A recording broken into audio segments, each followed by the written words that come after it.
This is Chapter 4 in a series of media resources accompanying the Starting Point Conversation Guide. God is Great, God is Good is a message series delivered at North Point Community Church by Andy Stanley. We don't need someone to tell us that the world is not as it should be. But in the face of tragedy and loss, rather than asking, why are things so bad, Andy suggests a different question. Listen and discover why our world is filled with so much brokenness. This past week, former President Bush and former President Bill Clinton asked our nation not to forget the victims of the tsunami. And it was kind of interesting to hear that, or yesterday as I read the article, because we've kind of already forgotten, haven't we? I mean, we had to go back to work. I mean, we felt bad. We saw the pictures, saw the satellite videos, heard the stories of survivors and the people that held on to trees and houses and each other. And then we took up an offering and we sent our money. And then we all had to get back to work. And to even bring it back up, it just seems so long ago and so distant. And the event will be forgotten by us, and the pictures will be forgotten by us. But the event of the tsunami raised a question that will never be forgotten by us, because it's a question that comes back again and again and again and again. You've already asked the question before the events of December 26th of last year. It's a question you will ask again, not because of tsunami somewhere on the other side of the world, but because of a tsunami in your life. And the question that's being asked everywhere is, what was God thinking? I mean, hello, why would you allow that? Why didn't you stop it? Are you there? Do you care? And the deeper question, which is really perplexing, if there is a God, is the problem that you're loving but not all powerful, or maybe you're all powerful but you're not loving? Can you be trusted? I mean, is the prayers I pray at night, are they really relevant? I mean, can I really say, now I lay me down to sleep, pray the Lord my soul to keep, if I should die before I wake in a tsunami or a big earthquake? Is it really relevant? Are we just kind of pretending and playing games? How about this? This is so helpful. Did he cause it or allow it? Oh, he didn't cause it, he allowed it. Oh, that's really helpful to me. I'm comforted now to know he didn't cause it. He just allowed it, I mean, that's the question that's dying to be asked. And the significance of the tsunami is not just Christians and an isolated part of some country that's primarily Christian asking. The tsunami caused everybody of every religious faith to ask it. In fact, right afterwards, I was really interested in this, and I put together a bunch of quotes from several different sources of people's response to the tsunami. I thought this was interesting. The age-old question was posed in the starkest form by the Indian Ocean tsunami. Believers from all faiths united on their duty to help victims, but also corporately wondered, where was God in this unimaginable suffering? In other words, this isn't just a conflict or something that perplexes Christians who have a good God. Every religion that says their God is good is somehow finding themselves asking the same question. Skeptics argue, if God is all powerful, isn't he all loving? Since he commands or allows devastation? Or if he's all loving, then he can't be all powerful.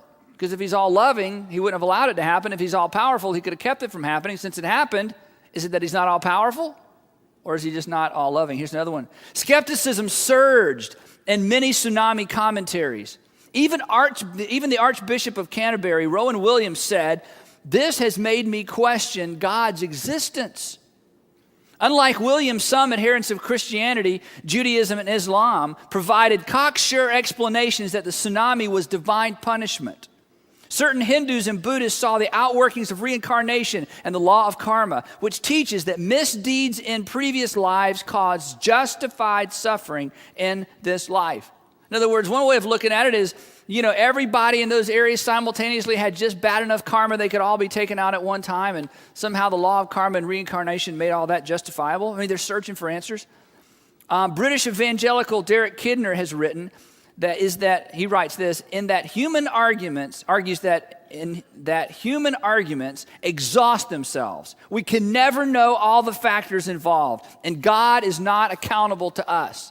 His view is we don't know and we can't know, and it's just up to God, and we just go on. Liberal Rabbi Michael Lerner proposed trimming omnipotence so that God is not the one responsible for everything that happens. And God becomes an emerging voice of compassion and love in the midst of a world that is not totally under his or her control. So another response is some very serious liberal scholars, and he's not the first, to say the problem is God cares and God is as heartbroken as we are. God just couldn't stop it. He's not omnipotent. He's not completely in control. A radical Saudi cleric, Mohammed, and I can't pronounce the rest of his name, claim the water rose to strike non-Muslim vacationers who used to sprawl all over the beaches and in pubs overflowing with wine during Christmas break. Yet most of the victims, as this writer commented, yet most of the victims were from Indonesia, the most populous Muslim majority nation. In Sri Lanka, a statue of Buddha in the southern town did not topple when the waves crashed over that particular area. A Buddhist monk considered it a sign. He writes, "The people are not living according to religious virtues. Nature has given them some punishment because they are not following the path of the Lord Buddha. The people have a lesson to learn." A Roman Catholic priest cast the blame wider. Here's what he wrote. "This is a punishment from God because everybody is leading a wretched life." That basically everybody is so bad, the world has gotten so bad, God just said, to heck with it. Let's do something tumultuous. All of us are to be blamed for the tsunami. There is no sense of modesty or religion anymore. People have gone so far away from God, it's a message to say, look, I'm the boss. And then one poor, devastated fisherman in a village that was almost completely wiped off the earth said this: "The mother has butchered her own children. Either there is no God, or God must be cruel to do this." How do you respond? Not just to the tsunami, but the tornado that ripped through a middle-class American neighborhood somewhere close by. When your friends, your neighbor, your father, or your mother called and said, something's happened and there's no explanation. Somebody's not coming home. How do you respond? Tornadoes. A year ago, or a little over a year ago, there was an earthquake in Iran that killed almost 30,000 people. It was barely even reported. 30,000 people died in an earthquake. What's your God up to? And you see, this is an important issue because this is a question that will come up in your life again. It'll be more personal perhaps next time. It won't be the devastation on the other side of the earth. It won't be pictures on the internet. It won't be pictures on your television screen where you're going, whoa, because you can't really see it and you can't smell it and you can't feel it. But see, one day there will be something in my life and in your life that causes me to ask similar questions, but it'll be personal. And I'll be asking the same questions and I'll be scrambling for same answers, and I may come up with some of the same conclusions these people did. What in the world were you up to? Was God punishing me? Was God punishing the people around me and I just happened to be there? Was God punishing someone else and I just got too close? What's going on? Is there any way to still believe in a good, great God and then to look at current reality and somehow blend these two and come up with an answer that makes sense? And I think if there's any good news in all of this, it's simply this, that every time an incident like this happens, it forces us to ask the questions I've referred to, but hopefully it'll force us to ask the preeminent question. The question that everybody needs to ask at some point in life, the most important question anybody can ask. Not where is God, not how could God, but who is God? Who is God? Who are we dealing with here? What is he or she or it really like? I mean, I knew what I heard in Sunday school, I knew what I heard in church, and I knew what I was told to memorize as a kid. But when I take that vision or that version of God and I lay it over the events, the current reality that I'm being faced with, the events that are taking place in this world, they don't sync up, they don't match up, so I have a choice to make. I can either pretend like there was no tsunami, I can either pretend like there was no automobile accident, I can pretend like there was no tornado, I can pretend like there was no loss of life and maintain my vision and my faith in this God that I've kind of created or somebody told me existed. Or I can come to the more disturbing but realistic conclusion that perhaps the God I've prayed to and trusted in doesn't exist. That that's not really God at all. Because you see, when current reality conflicts with your view of God, you would be wise not to ignore current reality and instead to ask the tough question, the helpful question. Who then is God? If he's not the God that makes sure all the children get home safely, who is this God? If he's not the God that answers every prayer that says protect me and guide me and direct me every single time, then who is this God? if he's not the God that would stop the devastation we saw on December 26th from taking place, who are we dealing with? Because when your view of God doesn't match up with reality, perhaps you're trusting in a God who doesn't even exist, a version of God. Now, there's another argument, of course, the agnostic, the person that says you can't know, or the atheist, if you're one of those. There aren't many left, so, be strong. They're dwindling. It's not a big group anymore. The group that says there is no God, now you wouldn't say this publicly, so let me say it for you. In your heart of hearts, when you see the devastation of the tsunami, your heart's broken like everybody else, but there's part of you that's going, and let me see you try to explain this one. Haven't I been saying this all along?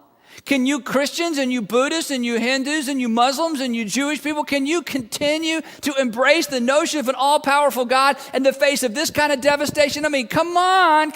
Let's face reality. If there is a good and all-powerful God, this wouldn't have happened. And since this happened, come on, it just substantiates my theory, substantiates what I believed all along. There's no God. There's no personal force or being that's controlling things and answering our prayers. I mean, stuff happens. Nature happens. It's random.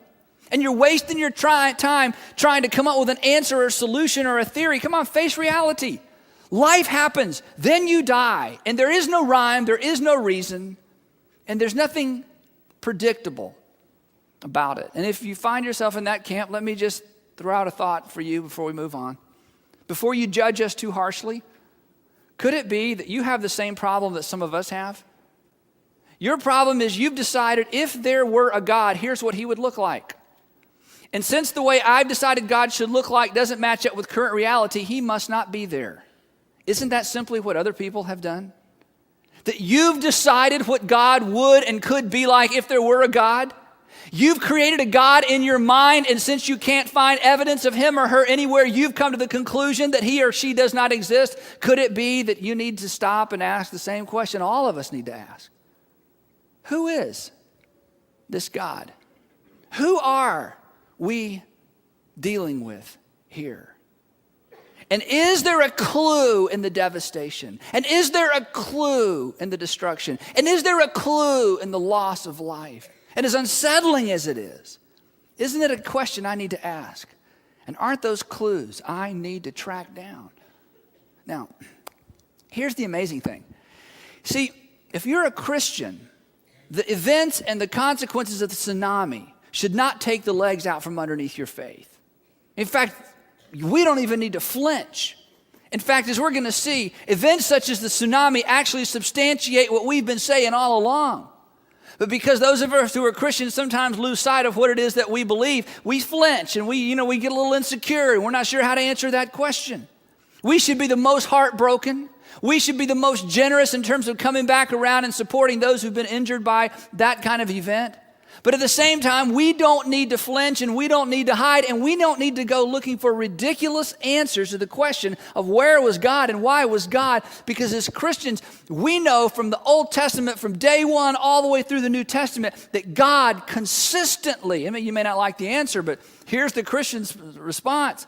That throughout the Old and New Testament, God has consistently used nature and consistently used weather, whether it's famine or flood or wind or rain or lack of rain or pestilence or rivers overflowing. I mean, you name it, or storms or lightning, you name it. That God has used all kinds of weather throughout the Old and the New Testament to get people to ask the very question I'm challenging you to ask. To get people to stop in their tracks and say, whoa, who is this God we're dealing with? Because throughout the Old Testament, God would use nature to get prophets of false gods, to get prophets of Baal and other false gods to say, if my God can't make it rain and your God made it rain, who is this God? Why is it my God can't change the weather? Why is it my God can't stop the storm? Why is it my God not able to send fire from heaven? And who is this God that suddenly out of nowhere interrupts the laws of nature, ignores our prayers, ignores our pagan idols, and acts independently on his own?